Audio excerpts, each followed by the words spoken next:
Barad Barado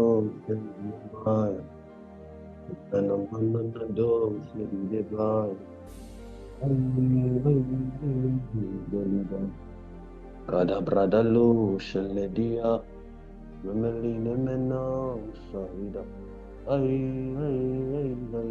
Dineme Sadadombe Ora Dinemu Shaliada Maradi de Bradalus Sahida Vai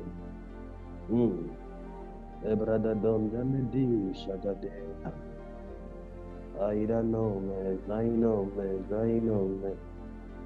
Nine Hevadia O Solo Bainana Shakim Brada Dose Shako Navahide Beba Hose Nida Shakim Bradalon Shakidaga Yakusha Vaheyakus Abrada Lo Shagler Perlo Shakeri Père la compte et Père les lentes de la vie.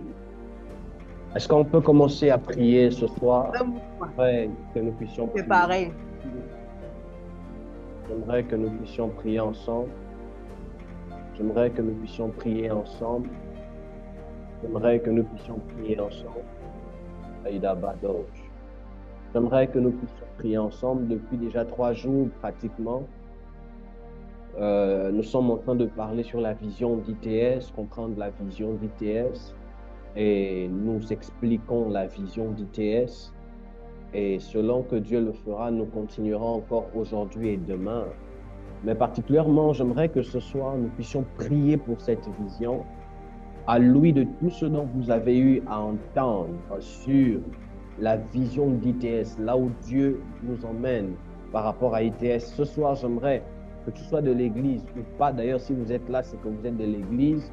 Donc, j'aimerais que vous puissiez rentrer dans cette vision et commencer à prier Dieu et commencer à dire à Dieu, laisse que cette vision soit mienne. J'aimerais, Église, que l'on prie sérieusement. Nous sommes au culte de prière. Donc, si tu peux dire à Dieu, laisse que cette vision soit mienne, donne-moi de comprendre davantage cette vision, équipe-nous pour la réalisation, pour l'accomplissement de cette vision, dans le monde entier. Que Dieu nous équipe, que Dieu nous équipe, que Dieu t'emmène, que Dieu nous emmène davantage à comprendre la profondeur, la quintessence même de cette vision, que Dieu emmène du nord, de l'est, de l'ouest et du sud, les fils et les filles destinés à être investis, destinés à s'investir dans cette vision. Est-ce qu'on peut prier le Seigneur? Est-ce qu'on peut prier le Seigneur? Est-ce qu'on peut prier le Seigneur par rapport à ITS? J'aimerais qu'on prie tous ensemble. Prions le Seigneur. Shala di bredelou de bli de pa. Bella non bella dia. Il non bella dia. Bella dia.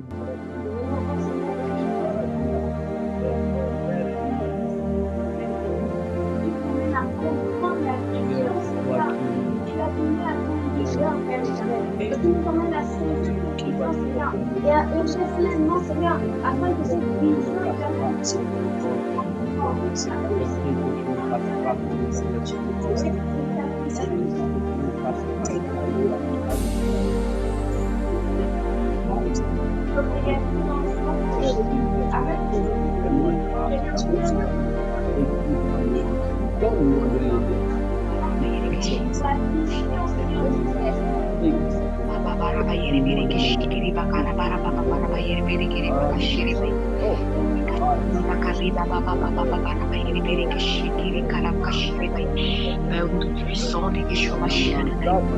encore pour la vision d'ITS, Adonai. Merci encore pour ton serviteur, Adonai, c'est toi seul, ô Père, qui nous guide, ô Père. Oh, béni sois-tu, Père éternel. Merci, ô Père, pour la mission, ô Adonai. Merci encore pour ton peuple, ô Adonai. Merci encore pour ton serviteur. Béni sois-tu pour le corps ITS. Béni sois-tu, Adonai, pour les êtres. Béni sois-tu, Adonai, pour la mission qui est si grande. Oh, donne la force, donne les épaules et porter la mission de ton serviteur. Les cachiri, bakari, baba, baba, bayi, les cachiri, bayi, les cachiri,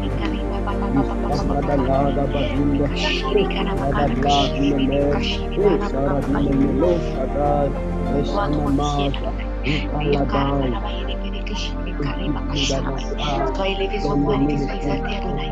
Que toute la gloire te revienne, au Père. Que toute la majesté te revienne. Merci encore, Adonai. Que ta grâce, ta bonté, ta miséricorde. Oh Père, sois, Adonai, au milieu de ton peuple, Père, ce soir. Sois au milieu de ton serviteur, le porteur de mission. Donne la force, le courage. Donne le moyen financier de nous soutenir. Permets, Adonai, que nous puissions, Adonai, l'épauler comme Dieu. Oh, les cachiri, merci, ta grâce, ta bonté. Merci, Saint-Esprit. Merci, Saint-Esprit. Esprit de feu, c'est des révélations. Merci encore pour la vie de tes servants, des serviteurs dans ces lieux. Béni sois-tu pour la vie de mon frère, ma soeur, Adonai. Béni sois-tu pour le haut, Adonai, avec toi. Merci encore pour cette vision. Béni sois-tu, ô Père. Sois magnifié, sois exalté, Adonai. Saint-Esprit. La gloire, le don vienne.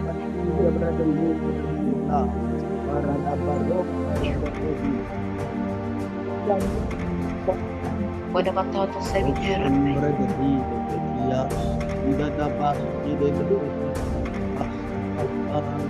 avoir les êtres autour de lui, en fait de le soutenir quand il n'a plus, afin que les êtres le soutiennent au Père. Oh Adonai, merci encore pour cette émission. Merci encore pour la vision d'ITS. Merci encore pour ta grâce et ta bonté. Merci encore pour les encore, oh Père, pour la connaissance des Écritures. Béni sois-tu, Adonai. Merci. Et de toi, Saint-Esprit.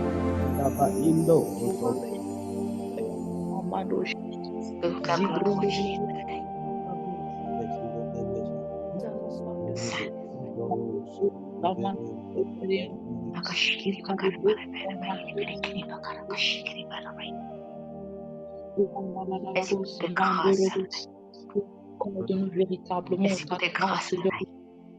Sont véritablement nous approprier de cette vision, Seigneur, de faire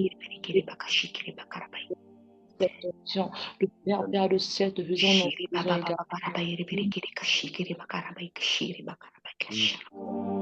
Merci, Saint-Esprit.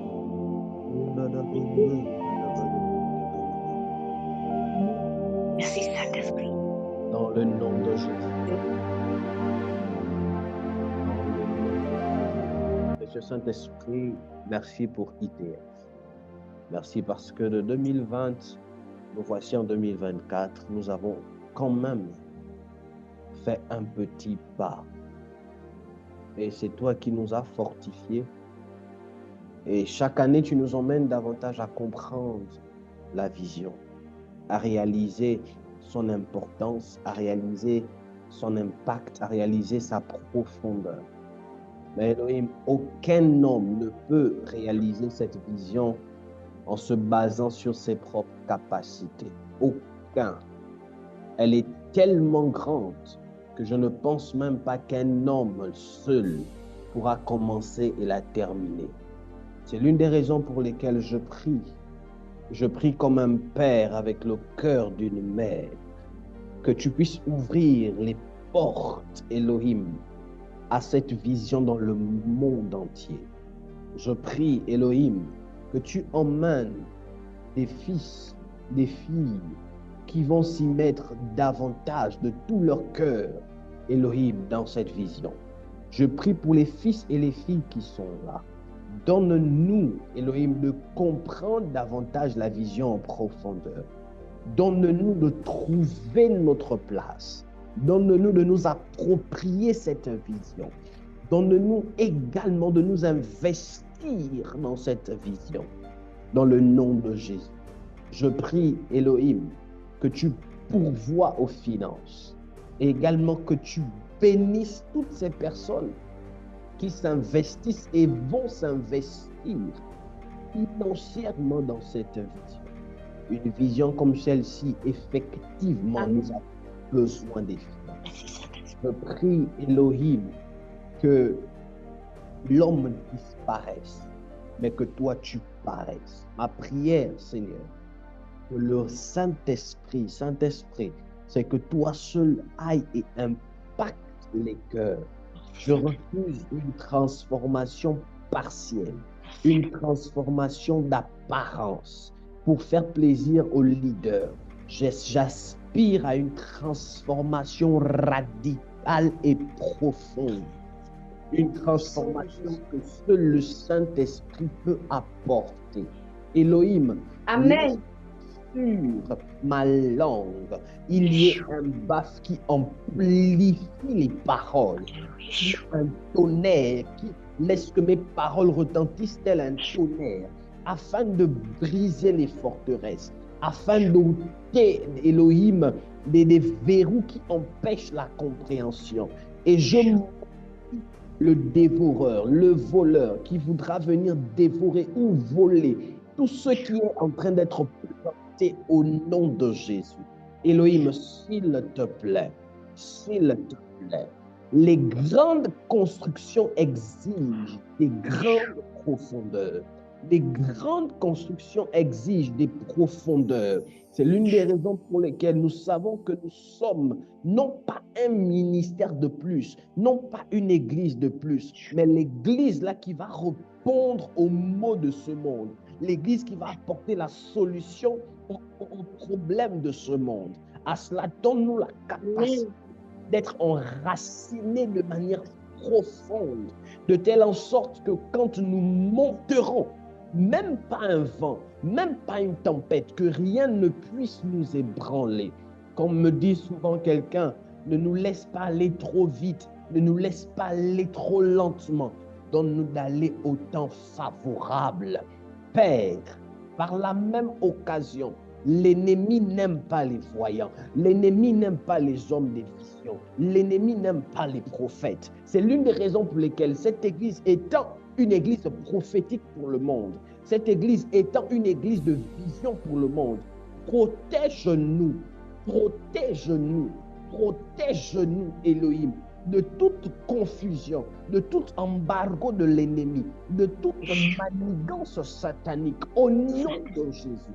Protège chaque enfant, chaque individu de cette église, quel que soit le lieu géographique dans lequel cet individu se trouve. Elohim, ma prière, mon désir, mon souhait et ma proclamation, c'est qu'on voie dans la vie de chaque membre de cette église une particularité, une distinction, une réussite. Elohim, un changement. Pas un changement d'homme, mais un changement que seul le Saint-Esprit de Dieu peut apporter. Laisse également que la vie, Elohim, des membres de cette église soit couronnée de succès, soit couronnée de réussite, soit couronnée d'impact dans le nom de Jésus. Nous sommes impact, nous sommes transformation et nous sommes surnaturels. Elohim, laisse que là où le diable voudra soulever les entités spirituelles, que les anges d'ITS combattent. Laisse Elohim, que là où on avait dit dans la famille que personne ne réussira, que l'impact se fasse. Là où on avait dit que personne ne sera métamorphosé, que la transformation, Elohim, fasse son apparition. Je parle comme un père avec le cœur d'une mère. Je prie, Elohim, que mes propos maintenant prennent acte dans le nom de Jésus-Christ de Nazareth. J'ai prié avec le Saint-Esprit, que les saints disent Amen, Amen, Amen. Amen, Amen, Amen. Amen. Que Dieu vous bénisse. Merci d'être là.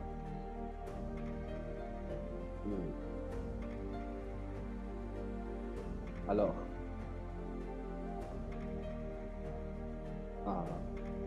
j'aime la présence de Dieu. Merci pour ta présence. Je vais encore parler en quelques minutes. Comprenez que depuis, je me bats étant donné que nous n'avons droit qu'à 30 minutes.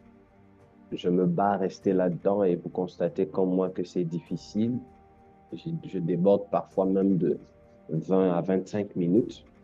Mais ce soir, j'aimerais vraiment être dans le temps parce que demain, c'est mercredi et demain, nous avons culte. Donc, demain, j'aurai plus de temps pour davantage expliquer en profondeur par rapport à la vision parce que nous sommes sur comprendre la vision. Et pour ceux-là qui nous prennent peut-être en chemin, vous voulez comprendre la vision d'ITS, mais le prophète, il aime toujours dire on va quelque part, on va quelque part. Quelque part là, c'est où? C'est là. Si vous voulez, le prophète, il aime toujours dire nous sommes une église d'impact. Bon, l'impact, ça va se faire comment? Donc, tout ça se trouve dans la compréhension de la vision. Et si vous avez manqué les 3 premiers jours qui ont marqué l'ouverture de cette thématique, je vous prie simplement de vous référer à notre page, notre chaîne YouTube, Prophète Azaf ML. Nous avons pris le soin de vous update, de télécharger les enseignements là-bas afin que nous puissions réécouter et se mettre à point. Je crois que ces enseignements sont d'une importance capitale. Dites-moi, depuis les 3 premiers jours dont nous parlons sur la vision, est-ce qu'il y a une personne qui comprend mieux la vision d'ITS?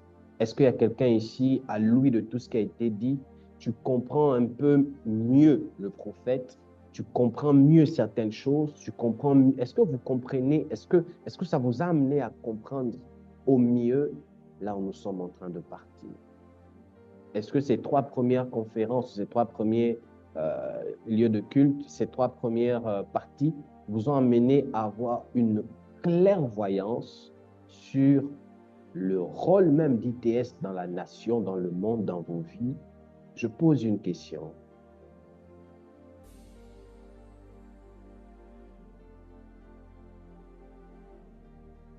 OK. Ça bénit Leila, ça bénit maman Karimida, ça bénit maman Gracia. D'accord. Ça bénit Béatrice. D'accord. C'est réellement important. Vous savez, quand on lit les textes de la Bible, on se rend compte qu'en fait, Dieu a toujours mis 2 qualités d'individus. Dieu a toujours envoyé 2 qualités d'individus. Il a envoyé une qualité qui vient, la première qualité, c'est celle-là qui est le socle, et la deuxième qualité, c'est celle-là qui dépend de la première qualité. La première qualité d'individu, c'est celle-là qui vient, qui vient avec la vision, qui vient avec une vision globale, qui vient pour tracer le chemin.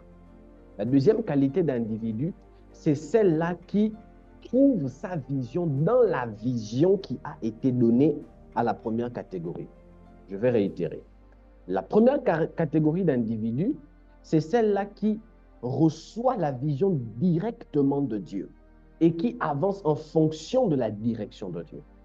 La deuxième qualité d'individu, c'est celle-là qui, elle a reçu sa vision de Dieu, mais pour que sa vision décolle, elle a besoin d'être agrippée à une autre vision qui, elle, découle directly, c'est-à-dire, elle est la vision pionnière. Je ne sais pas si on me comprend bien, je vais illustrer par la Bible. Quand Dieu commence à créer le monde, il met un homme. Et l'homme qu'il met s'appelle Adam. C'est à Adam que Dieu a donné une vision. Maintenant, à un moment donné, Dieu se rend compte que Adam a besoin d'une aide. Dieu se rend compte que Adam a besoin d'une aide. Et c'est ainsi, Dieu se rend compte que, garde ma fille, garde ta vision, après, garde ta question à cœur et tu vas la poser juste après. Donc Dieu envoie Adam et après Dieu se rend compte que Adam a besoin d'une aide. Et Dieu envoie Ève. La vision d'Ève était étroitement liée à la vision d'Adam. La vision d'Ève venait de Dieu, Mais la vision que Dieu avait donnée à Ève dépendait de la vision d'Adam. Je crois que là, on me comprend. Ce qui veut dire que si Adam n'était pas, Ève n'allait pas trouver son importance en fait sur la terre. Parce que l'existence même, Dieu, le but même pour lequel Dieu avait donné une vision à Ève, le but pour lequel Dieu avait créé Ève, c'était de travailler dans la vision d'Adam. Donc, il y a des hommes que Dieu donne des visions. Il y a des hommes dont Dieu a donné la vision de travailler dans la vision d'autres personnes. Et c'est ainsi que chacun travaille ensemble pour se réaliser. Je ne sais pas si vous me comprenez. Est-ce que l'Église arrive à me comprendre? Are you hearing me? Je prends un autre exemple. Je prends un exemple dans le secteur séculier. Vous allez voir, il y a des gens qui vont à l'école parce que pour elles font l'école parce qu'elles veulent être des grandes banquières. Il y a d'autres qui veulent être des grandes juristes. D'autres veulent être des grands médecins, des grands, je sais pas, docteurs. D'autres, c'est-à-dire, d'autres font des études dans l'intention d'avoir l'emploi. En d'autres termes, de travailler dans la vision de quelqu'un. Or, il y a d'autres qui font des études dans l'intention de créer l'entreprise, de créer leur propre entreprise. En d'autres termes, ce sont ces personnes-là qui vont permettre de, par leur vision, à d'autres personnes de réaliser leur vision en travaillant dans leur vision. Et aujourd'hui, vous allez vous rendre compte, l'un des problèmes qui emmène le fait que beaucoup de fidèles changent d'église, c'est parce que beaucoup n'ont pas compris la vision. Beaucoup sont allés dans une vision qui ne correspond pas à leur vision. Il n'y a pas plusieurs églises juste pour le buzz. Et ça, vous devez comprendre ça. Quand on lit les textes, Dieu a donné des uns comme apôtres, des uns comme prophètes, des uns comme pasteurs, des uns comme docteurs, des uns comme évangélistes, pour l'édification du corps de Christ, pour le perfectionnement et l'édification du corps de Christ, afin d'atteindre l'unité de la foi et de la connaissance. Mais vous allez vous rendre compte, là je suis dans Éphésiens chapitre 4, verset 1, verset 9, 10, 11, 12. Vous allez vous rendre compte que même si Dieu a donné des uns comme apôtres, ce n'est pas les apôtres à eux seuls ne pourront pas convertir toute la terre. Les prophètes à eux seuls ne pourront pas amener toute la terre à Christ. Les évangélistes à eux seuls.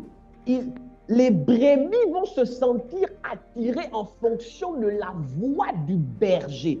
Parce que c'est la voix du berger qui détermine la vision de la brebis. Oh my God, oh my God, oh my God, oh my God. Je vais redire ça autrement. La Bible dit, mes brebis entendent ma voix et me suivent. Les brebis entendent la voix de qui? La voix du berger. Le berger, ici, c'est celui qui a la vision. Le berger, ça peut être une église avec une vision précise. Maintenant, c'est toi la brebis. Quand tu vas dans telle église, tu écoutes. Si tu te rends compte que le berger qui est en train de parler, sa voix ne correspond pas à ton berger, tu ne peux pas t'agripper là. Tu vas attendre à ce que Dieu puisse t'orienter, t'emmener dans un lieu où la voix du berger correspondra à la voix de ton berger. C'est-à-dire, quand tu vas écouter la voix du berger, ce sera ton berger. Et là, tu vas t'agripper à la vision parce que la vision du berger va dans le même sens, vient répondre même à ta vision. Et là, facilement, tu pourras t'investir, tu pourras t'y mettre parce que tu vas te sentir dans ta maison et tu pourras facilement croître. Et parfois, c'est là l'un des soucis. Pourquoi c'est devenu difficile aujourd'hui? Parce que beaucoup ou certaines personnes ne vont plus, quelquefois ne vont plus à l'église. Je ne sais pas si je le dis bien. Aujourd'hui, ça devient rare des personnes qui vont à l'église pour chercher réellement Dieu. Aujourd'hui, on va dans des églises par fanatisme ou fanatisme, je ne sais pas comment on dit. Donc, c'est-à-dire là-bas, on prophétise et je vais là-bas. Là-bas, on fait beaucoup de miracles, je vais là-bas. Oh, là, c'est une église de célèbres, des célébrités, je vais là-bas. L'homme au fanatisme, merci. L'homme de Dieu, il est célèbre, je vais là-bas. Oh, j'aime beaucoup le couple, et puis je vais là-bas. Oh, je suis célibataire là-bas, beaucoup les frères, des beaux frères. Et puis là-bas, beaucoup les sœurs se marient, je vais là-bas. Oh, là-bas, quand tu rentres. Et du coup, quand on s'en va, le plus souvent, on n'est plus à même de supporter les différentes épreuves par lesquelles on passe dans l'église dans laquelle on part. Au début, c'est fun. Au début, c'est beau. Mais quand viennent les moments de tribulation, on a du mal, on se sent rejeté. Pourquoi? Parce qu'on n'a pas d'accord. Premièrement, on n'est pas parti d'abord pour Dieu. Deuxièmement, on n'a pas compris la vision de l'Église.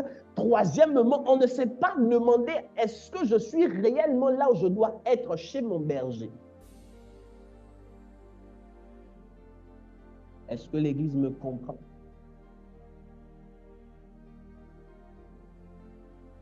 C'est aussi l'une des choses qui fait en sorte que vous allez voir des chrétiens qui sont dans l'Église, ça fait des années, pas d'évolution, pas d'évolution, pas d'évolution. Ça fait 10 ans de conversion, no progression, pas d'évolution. Mais elle sert à la louange, elle sert à la sécurité, intercesseuse, pas même, pas d'enseignement. C'est pas qu'on n'enseigne pas à l'Église, on enseigne à l'Église. On enseigne à l'Église. Mais le problème, c'est qu'elle ne se sent pas trop concernée par l'enseignement. Parce que la voix du berger qu'elle écoute ou qu'il l'écoute, elle ne se sent pas attirée par cette voix. Comme elle a des responsabilités à l'Église, comme elle est attirée par un frère à l'Église, comme on doit aller à l'Église, elle doit aller à l'Église. Et du coup, on part par habitude, par conformisme, et non par vision et compréhension. Et c'est un problème très récurrent aujourd'hui. Je parle sur la base de la compréhension que Dieu me donne. Chacun peut avoir sa compréhension. Mais ce problème-là est très fréquent. C'est très, très, très fréquent.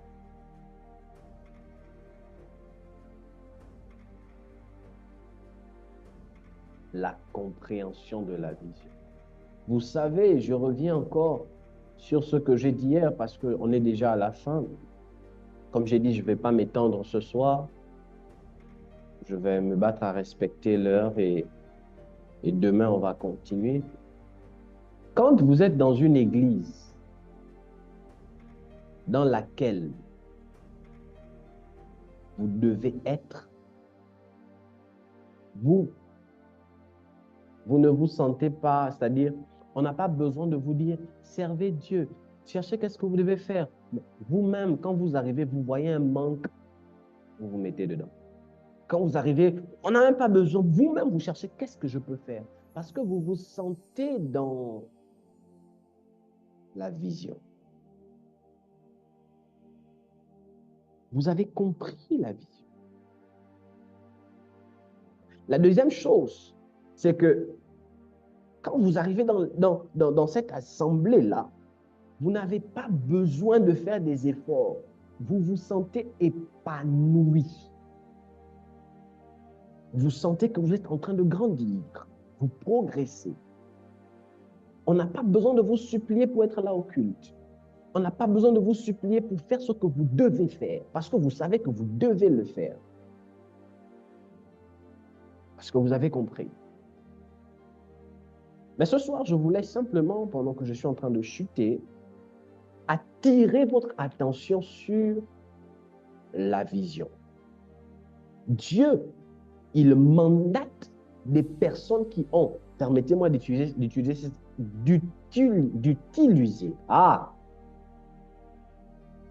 permettez-moi d'utiliser cette expression. On me donnait des cours de prononciation, j'ai des difficultés. Donc, je vais dire vision primaire et vision secondaire. Ce n'est pas tout le monde qui doit être au devant de la scène. Ce n'est pas tout le monde qui est appelé à créer des entreprises. Ce n'est pas tout le monde qui est appelé à ouvrir des églises. Ce n'est pas tout le monde qui est appelé à être des leaders au premier de la scène. Il y a ceux-là qui sont des leaders au premier de la, en avant de la scène. Il y a ceux-là qui sont des leaders en second degré, qui dépendent des pionniers. Et il faudrait savoir là où vous êtes. Il faudrait savoir là où vous êtes. Ça va vous permettre d'éviter des frustrations. Ça va vous permettre d'éviter des incompréhensions.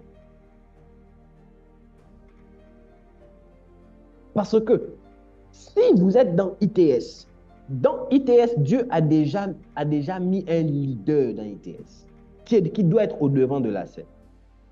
Et que vous voulez être au devant de la scène dans ITS, ça va être compliqué, il y aura bagarre ici. Parce qu'il y a déjà une vision qui est tracée. Donc, si vous ne connaissez pas ma vision, à quoi correspond-elle? Est-ce qu'elle vient au premier ou au second rang? Ça va être compliqué. Ça va être très, très, très compliqué.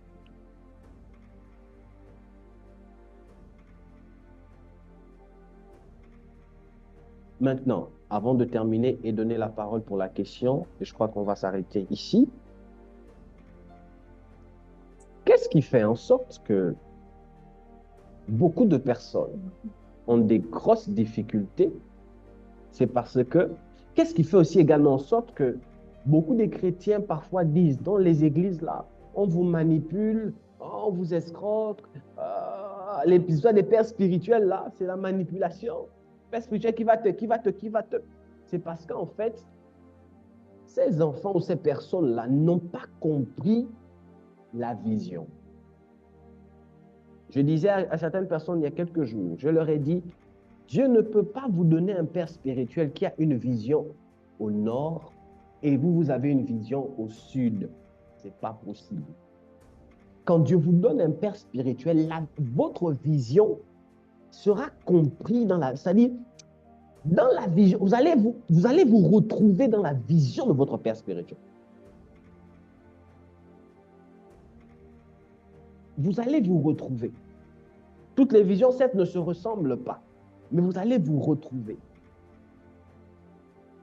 C'est comme un enfant qui vient au monde.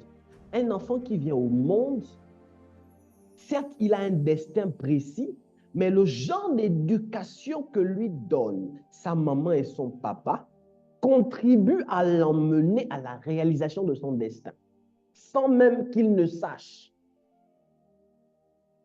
C'est ainsi que quand Dieu nous fait grâce d'avoir un père spirituel, quand j'applique père là, c'est-à-dire tu as pris le temps de prier Dieu, de chercher Dieu, Dieu t'a parlé, tu es convaincu. Pas les choses que tu as vues ici, tu as été attiré, et puis, ça c'est mon père. Non. Parce que la notion de père spirituel, je l'ai dit à certaines personnes, on ne prend pas ça à la légère. C'est quelqu'un qui vient bouleverser toute ta vie. Soit positivement, soit négativement. Donc, si tu ne prends pas le soin vraiment de connaître et de ça va être compliqué. Parce que c'est quelqu'un, tu as l'habitude de répondre comme ça, il va te dire, hey, on ne répond pas comme ça. Change, tu changes. Tu as l'habitude de faire, c'est compliqué, surtout si c'est la qualité comme moi là, c'est compliqué. Très dur, très exigeant. Surtout, je dis bien, si c'est quelqu'un comme moi, j'aime l'excellence, j'aime être exemplaire, il y a trop de choses. Donc, si tu n'es pas habitué aux réprimandes, de talons, ça va être compliqué. Ce sont les choses pour lesquelles il faut vraiment prier Dieu. Parce que quand tu pries réellement Dieu et que Dieu te parle, tu es convaincu, Dieu te donnera le cœur pour supporter. Parce que dans la notion de père spirituel, il n'y a pas que des parents spirituels, je vais globaliser. Il n'y a pas que des bons moments, il y a aussi des mauvais moments, les moments sombres. Très sombres. Je parle là, il y a certaines personnes qui savent. Quand j'ai rencontré mon père spirituel, pendant que je clôture ici, que Leïla prépare sa question, quand j'ai rencontré mon père spirituel, au début, je me suis dit qu'il ne m'aimait pas. Au début, je me suis dit, il ne m'aime pas. On est resté dans la même maison pendant peut-être 2 à 3 mois. J'ai fait 7 jours sans manger. sans manger. Jeûne forcé. Tu bois que de l'eau 7 jours. Pas une fois, plusieurs fois. Parfois, papa partait, il nous laissait parce qu'on était avec d'autres frères dans la maison. Il rentre que le soir. Il était encore dans une formation. Parfois, il est dans les programmes là-bas. Il rentre que le soir. Et quand il rentre là, il doit prêcher. Il te dit au hasard, je prêche demain sur l'onction. Écris le message. Tu te débrouilles à écrire le message, papa. Tu te débrouilles. Tu dois écrire un message. Ah, Dieu. Parfois, j'ai dit à mes enfants, il dit, il faut bénir Dieu. Donc, tu es là la nuit. Lui, il est en train de dormir. Hein. Tu es là la nuit, tu te débrouilles. Tu pries le Seigneur. Tu écris le message, l'onction, tu écris. Tu mets les textes bibliques. Quand il vient, il lit le message. C'est ton message là, il prend, il va prêcher. Ah, Dieu. Il prend, il va prêcher. À un moment où vous ne vous attendez pas, il vous prend, il dit, bon, on m'a invité là-bas, allons-y, on va rendre ministère. Vous ne vous attendez pas. Quand il arrive, il te dit, prends le micro. Libère d'abord l'atmosphère. Donc, si tu n'es pas prêt, là-bas, il n'y avait pas les histoires de, ah papa, je vais d'abord chercher Dieu. Tu dois être prêt à tout moment. La formation. Parce qu'on n'éduque pas les enfants, et ça je le dis, on n'éduque pas les enfants avec le cahier pour dire, prends le cahier, écris. Vous nettoyez la maison, tu commences par la chambre, tu balayes sous le lit, hein? Tu ouvres les fenêtres. Ça, aucun parent n'a éduqué son enfant comme ça, on éduque sur le tas. Et aujourd'hui, on connaît déjà un peu écrire un enseignement, ça n'a pas été facile, on connaît comment prêcher parce qu'on nous a balancé comme ça. Et c'est comme ça qu'on nous a formés. Mais la base, c'était quoi? L'obéissance. Dire à quelqu'un, c'est pas facile. C'est pas facile. Donc, si tu es habitué, maman parle, toi tu parles, ou papa parle, tu parles. Ici, si tu es ma fille, je parle, tu t'étais.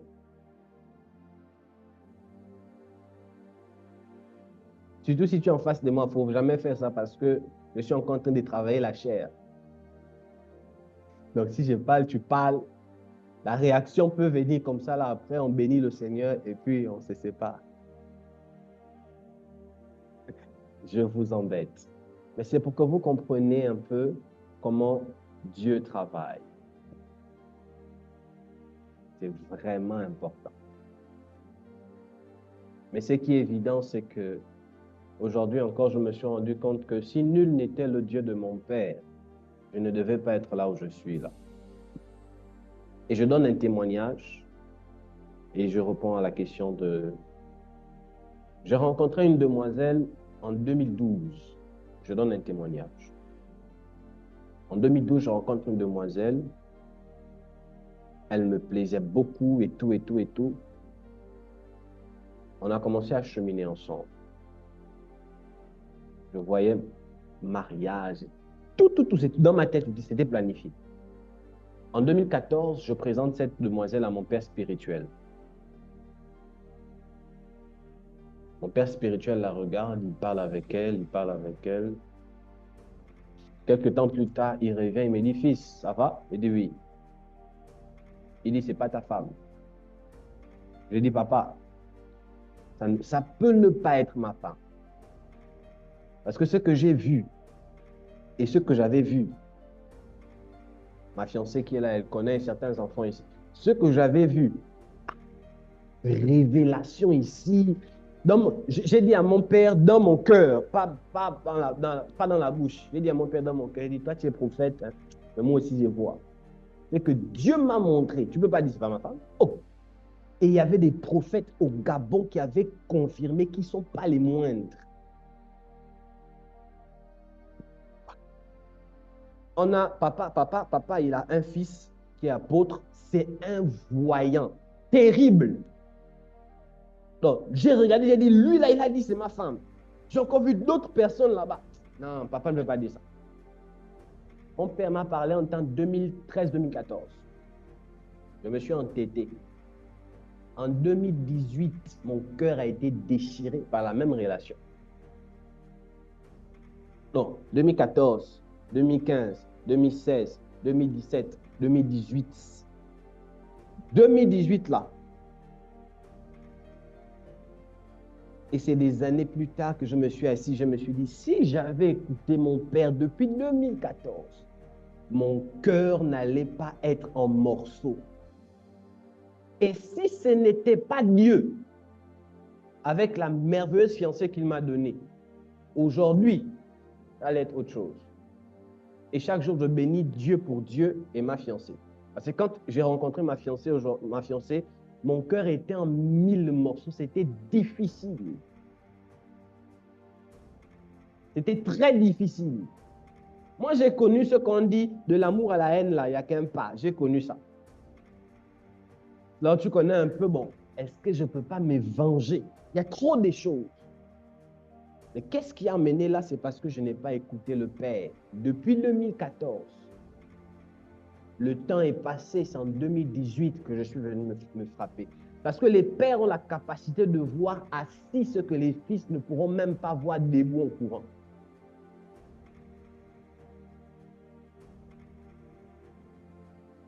C'est un témoignage. Au début, ça va faire mal. Mais le Père voit devant. Donc, je voulais terminer là-dessus. Question, Leïla, rapidement. Oui, bonsoir papa, bonsoir ITS. Ma Bonsoir. question était que est-ce que la vision peut changer à long terme? C'est-à-dire, lorsqu'on rencontre Christ, bon, on ne connaît presque rien, on nous apprend, et tu as peut-être intégré une église, ben, au début, ça te convient parce que tu sais pas. Et sauf qu'au fil du temps, en fait, tu réalises que, ben, en fait, la vision, c'est pas ça. Même lorsque tu poses la question, on te répond, mais tu n'arrives pas à lever des incompréhensions, en fait. À ce moment-là, est-ce que c'était juste une saison ou bien à long terme, ta vision a changé? J'aimerais un peu comprendre. Bon, ça, c'est une très belle question qui peut nous prendre du temps à répondre. Si je ne réponds pas globalement, peut-être demain, on pourra revenir là-dessus. Est-ce que ta vision a changé? Bon, moi, ma question, c'est quand tu es rentré d'abord dans cette église-là, est-ce que tu connaissais ta vision? Est-ce que tu connaissais la vision de l'église? Euh, bon, ma vision, non, parce que on vient de rencontrer le Seigneur, on se pose pas vraiment de questions comme ça en profondeur, quoi. Il y a le Hmm. zèle qui est là et c'est juste la volonté de servir Dieu qui est là. Et la vision de l'Église, si, bon, on t'a dit, mais dans ta pensée, c'est gagner les âmes. Et on te dit que c'est une église missionnaire aussi. Donc, tu te dis que, ben oui, ça rentre avec ce que je veux avec Dieu. D'accord. Le premier souci, c'était dans le fait que tu ne connaissais pas d'abord ta vision. Et du coup, à un moment donné, quand tu vas dans une assemblée, à un moment donné, parce que le problème, c'est lequel? Et ça, beaucoup, y compris moi, je l'ai vécu. Quand tu ne connais pas ta vision, tu peux aller dans un endroit d'abord par conformiste, par confort. C'est-à-dire, bon, c'est gagner les âmes et tout, et puis ça te plaît. Mais à un moment donné, le danger sera lequel? Le déclic sera à quel niveau? C'est que tu vas te rendre compte que malgré tout ce qui se passe, il y a toujours une soif. Il y a un vide. Tu ne sauras pas expliquer, mais tu vas te dire en fait, mais il y a un vide. Et à ce moment, cela sera la preuve en fait que, premièrement, à cause du fait que tu ne connaisses pas ta vision, Dieu t'a emmené là pendant un temps. Et il faudra aussi comprendre que Dieu est un Dieu de saison. Regardez ce qui se passe. Moïse, quand il est en Égypte, il ne connaît pas la vision. Il ne connaît pas sa vision. Mais il a un fardeau dans le cœur. Et ce fardeau, il n'arrive même pas à l'expliquer. Et quand il voit comment on frappe un Hébreu, ne connaissant pas sa vision, mais juste étant par le fardeau et tout, il vient et il agit mal. Il tue un Égyptien. À cause de ça, il fuit dans le désert. Dieu a emmené Moïse dans le désert pendant une saison. Pour une saison. Il s'est marié et consort. Mais le but de Dieu, l'un des buts de Dieu, c'était que Moïse découvre Dieu et qu'il comprenne sa vision. C'est quand il a découvert Dieu, il a compris sa vision. C'est là maintenant, il est revenu en Égypte. Donc, il était parti dans le désert pour une saison. Et vous devez aussi comprendre une chose, que pour comprendre votre vision, vous devez faire du chemin. J'ai envoyé une photo de moi à certaines personnes où J'étais en 2014, batteur, musicien. J'étais sur la batterie encore en train de jouer. En 2014, je prophétisais.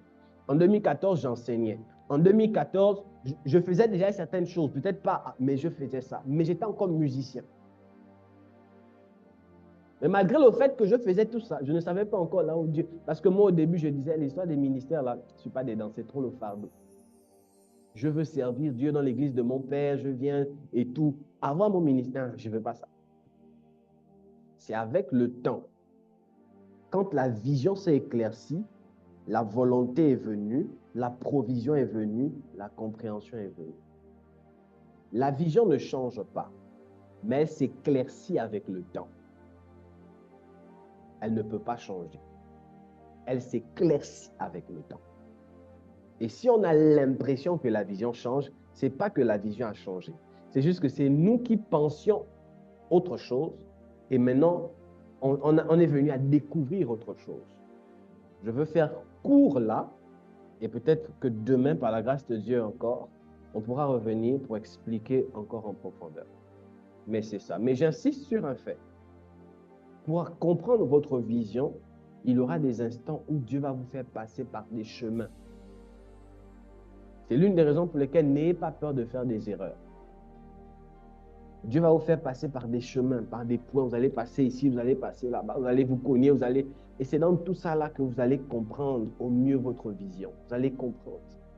Et quand vous allez découvrir votre vision, le deuxième point qui est important, c'est de découvrir les personnes appelées à vous accompagner dans votre vision, parmi lesquelles le père spirituel, c'est très important. Et même faire aussi attention, les mentors. C'est très important. Sur ce, sans pour autant m'étendre encore davantage, je voudrais prier pour vous. Si vous avez des questions comme votre sœur, écrivez ces questions dans le cahier pour ne pas les oublier, écrivez-les. Et si pendant que je parlais, j'ai suscité des questions, écrivez-les dans votre cahier. Demain, assurément, on aura peut-être 10 minutes où on va répondre aux questions. Je crois que ça va nous faire énormément de bien en fonction de la demande. Que Dieu vous bénisse, qu'il vous garde et qu'il vous protège. Je prie qu'il illumine les yeux de votre cœur. Que ceux-là qui ne comprennent pas encore leur vision, qui demandent à Dieu comment faire, je prie que Dieu vous illumine, qu'il vous emmène davantage dans une compréhension exacte de là où Dieu vous appelle. Dans le nom de Jésus, je viens de prier. Amen. Que Dieu vous bénisse. Shalom. À demain.